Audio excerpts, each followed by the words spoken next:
the Swedish Crosses. Just northwest of Gothenburg, located directly north of the Wild Horse Golf Course, lies a historical reminder of the hardships of death, love, and faith, the Swedish Crosses Cemetery. Welcome to Avery Solomon's Gothenburg Historical Podcast. I am your guide, Mark Peyton.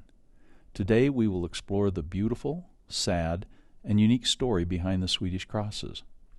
Picture a baby blue sky. Below it, rolling green hills covered in a sea of grass. This is the unique prairie known as the Nebraska Sandhills. Situated in the rolling hills lies a precious landmark that shows true Nebraska and American history. Olaf Bergstrom founded Gothenburg, Nebraska in 1882.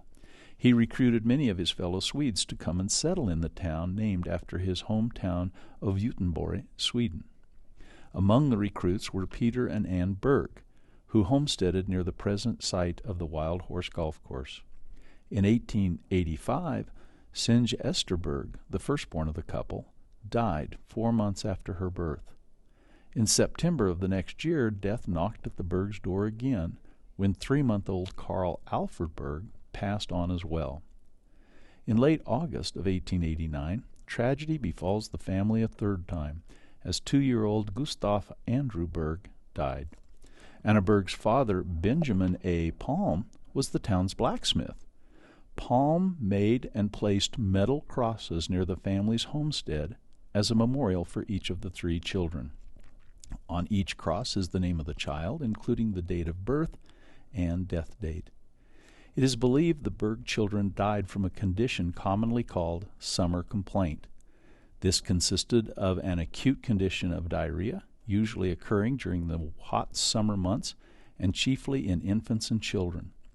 While the exact cause of the condition is not known, most medical experts believe it was caused by bacterial contamination of food and associated with poor hygiene. I'm happy to report that the Berg story didn't end on a negative note. Peter and Anna had 4 additional healthy children.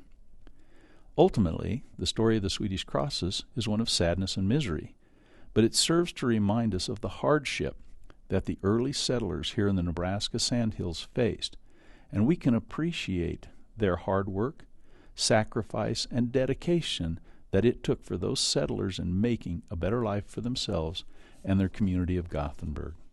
Feel free to visit the Swedish Crosses historical marker, travel 2 miles north of Gothenburg on Highway 47, and then turn west for another 2 miles. Or you can type in Swedish Crosses Cemetery historical marker on Google Mapping.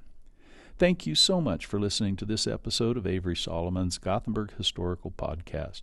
And a special thank you to Kimberly Graff and Trevor Gallus for letting us record this with the journalism class's equipment. Without their help, this podcast wouldn't be possible.